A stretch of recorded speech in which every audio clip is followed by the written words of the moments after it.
Hello everyone, welcome back to my channel. दोस्तों, प्रस्तुत है आज की ब्रेकिंग न्यूज़। अधिकारियों से पढ़वाया क ख ग, गलत उच्चारण पर टोका। बीएसए जांच के लिए अचानक पहुंचे विद्यालय, पान मसाला खाकर बैठे थे शिक्षक, पूरे स्टाफ का वेतन रोका। वाह्य परीक्षक के तौर पर तैनात होंगे बेसिक के 2400 शिक्षक। शिक्षा मित्रों का महासम्मेलन 20 को लखनऊ में। अवकाश लेकर सम्मेलन में अपने परिजनों के साथ पहुंचेंगे। बीएसए ऑफिस में तैयार हो रही शिक्षकों की ड्यूटी लिस्ट, मना किया तो होगी कार्रवाई। निलंबन के बाद बहाली होने पर बदल जाएगी तैनाती स्थल। आइए देखते हैं दोस्तों खबरें विस्तार से। जी हाँ दोस्तों, आप देख पा रहे हैं खबरें विस्तार से किंग्समैन ए यूट्यूब चैनल पर। लखनऊ प्रधानमंत्री नरेंद्र मोदी के महत्वाकांक्षी योजना पीएम श्री में चयनित प्रदेश के 1753 स्कूल कौशल विकास केंद्र के रूप में विकसित किए जाएंगे। राष्ट्रीय शिक्षा नीति एनईपी के अनुरूप इनमें अत्याधुनिक कोर्स, स्मार्ट क्लास और डिजिटल कंटेंट के जरिए विद्यार्थियों का बहुमुखी विकास किया जाएगा। प्रमुख सचिव बेसिक शिक्षा एवं माध्यमिक शिक्षा दीपक कुमार ने बताया कि योजना में बजट का 70% गुणवत्तापूर्ण शिक्षा देने के लिए और 30% निर्माण कार्य में खर्च होगा। चयनित स्कूलों में पानी, शौचालय, बाउंड्री जैसी मूलभूत सुविधाएं पहले से हैं। अब विद्यार्थियों की संख्या के अनुरूप क्लास, शिक्षक, इंटर तक के स्कूल में पर्याप्त लैब, कंप्यूटर लैब और खेल मैदान जैसी व्यवस्थाओं के लिए परीक्षण किया जाएगा। चयनित स्कूल में कौशल विकास के लिए स्मार्ट क्लास भी चलेंगी। साथ ही अप्रेंटिसशिप, रोबोटिक, इंजीनियरिंग समेत यहां आत्मरक्षा के भी सिखाए जाएंगे, ताकि यहाँ के विद्यार्थी न सिर्फ रोजगार के लिए तैयार हों बल्कि अपना रोजगार शुरू करने के लिए पूरी तरह से दक्ष हो सकें। योजना में प्रत्येक जिले के ग्रामीण व शहरी ब्लॉक से 2-2 स्कूलों का चयन कर बजट देकर उन्हें कौशल विकास केंद्र के रूप में विकसित किया जाएगा। का चयन कड़ी प्रतियोगिता के आधार पर किया गया है। इसमें प्रतिभा करने वाले प्रदेश के 57,000 स्कूलों में से निर्धारित बेंचमार्क पूरा करने वालों को ही लिया गया है। माना जा रहा है कि जो विद्यालय छूटे हैं उनका चयन दूसरे चरण में किया जा सकता है। लखनऊ भाषा बहुत दूषित हो गई है। जैसा बोलते हैं वैसा लिखते नहीं, जैसा लिखते हैं वैसा उच्चारण नहीं करते। इसमें सुधार की आवश्यकता है। हिंदी में व्याकरण के कुछ नियम है जिनका हमें पालन करना ही चाहिए। यह कहना है हिंदी भाषा विशेषज्ञ डॉक्टर पृथ्वीनाथ पांडे का, जो गुरुवार को भाषा परिष्कार समिति की ओर से हिंदी भाषा व्यवहार विषय पर ऑनलाइन कार्यशाला को संबोधित कर रहे थे।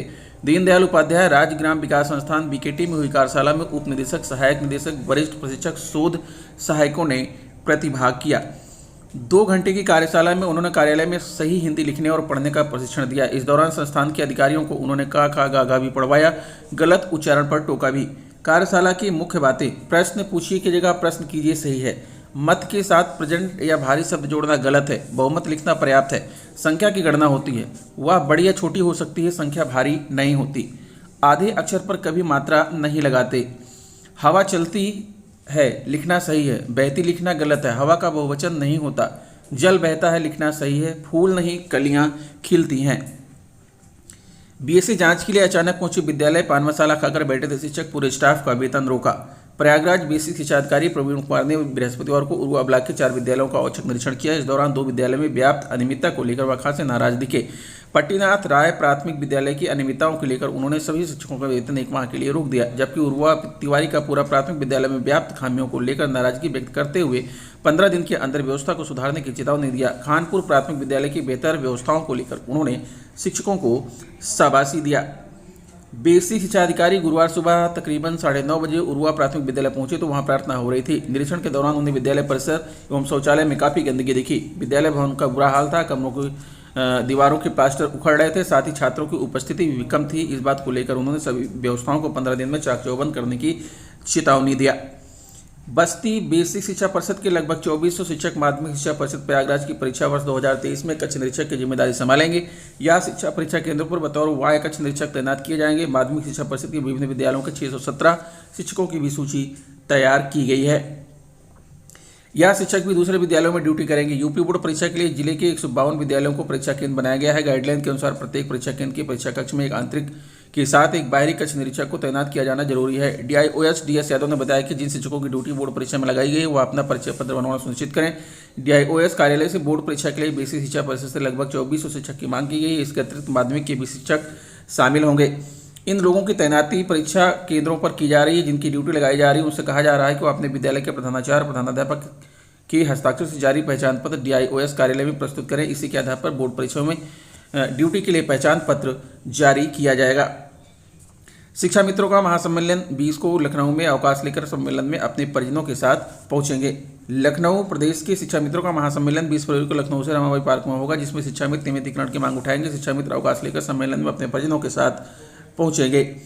उत्तर प्रदेश बीटीसी शिक्षक संघ के प्रदेश अध्यक्ष अनिल कुमार यादव व आदर्श समायोजित शिक्षा मित्र वेलफेयर एसोसिएशन के प्रदेश अध्यक्ष विश्वनाथ कुशवाहा ने संयुक्त रूप से बताया कि प्रदेश को उत्तम प्रदेश बनाने में शिक्षा मित्रों का महत्वपूर्ण योगदान रहा है। शिक्षा मित्र समायोजन 25 जुलाई 2017 को सुप्रीम कोर्ट से निरस्त होने के बाद अब मात्र 10,000 के मानदेय में जीवनयापन कर रहे हैं, जबकि अन्य प्रदेशों में शिक्षा मित्रों की स्थिति यूपी से बहुत अच्छी है। सम्मेलन में नियमितीकरण की मांग उठाई जाएगी। कार्यक्रम में केंद्रीय राज्य मंत्री कौशल किशोर, बेसिक शिक्षा मंत्री संदीप सिंह व सांसद जगदम्बिका पाल भी प्रतिभाग करेंगे। इसी क्रम में प्रदेश के सभी शिक्षा मित्र संगठनों की एक बैठक 12 फरवरी को लखनऊ में होगी।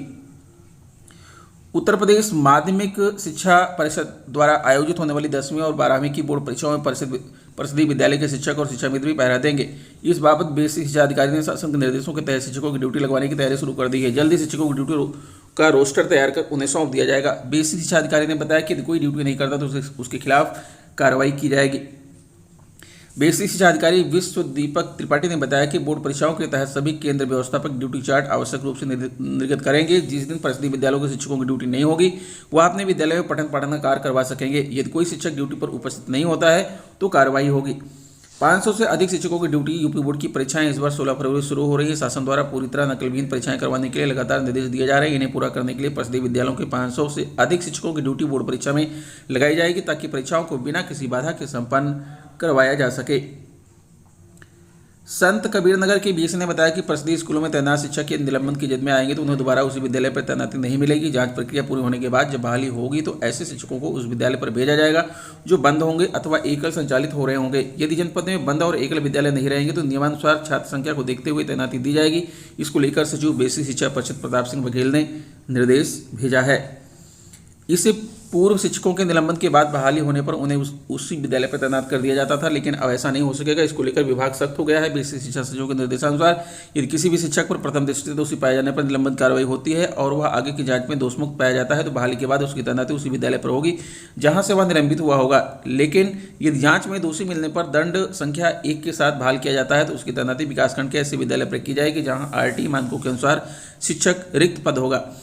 ऑनलाइन रैंडम बेसिस प्रक्रिया के माध्यम से विद्यालय आवंटित किया जाएगा। इसके अलावा कर्मचारी वर्ग नियमावली 1973 की दंड संख्या 2 से 6 के बीच या 1 से अधिक दोष के साथ बहाल किया जाता है तो उसे शून्य अध्यापक वाले विद्यालय में तैनात किया जाएगा। यदि शून्य अध्यापक वाले विद्यालय न होने की दशा में एकल अध्यापक वाले विद्यालय में तथा एकल अध्यापक वाले विद्यालय न होने की दशा में RT मानकों के अनुसार पदस्थापना किया जाएगा। यह तैनाती भी ऑनलाइन ही होगी। बीएसए संत कबीर नगर अतुल कुमार तिवारी ने बताया कि सचिव बेसिक शिक्षा परिषद के निर्देश प्राप्त हुए हैं, उनके निर्देशों का जनपद में कड़ाई से अनुपालन किया जाएगा। तो दोस्तों ये रहा आज का ब्रेकिंग न्यूज़। आशा करता हूँ वीडियो आपको अच्छी लगी होगी। अगर वीडियो अच्छी लगी तो प्लीज़ हमारे चैनल को सब्सक्राइब करते हुए बेल आइकन को प्रेस कर दीजिएगा। मिलेंगे आपसे नेक्स्ट वीडियो में कुछ नई जानकारी लेकर। तब तक के लिए नमस्कार।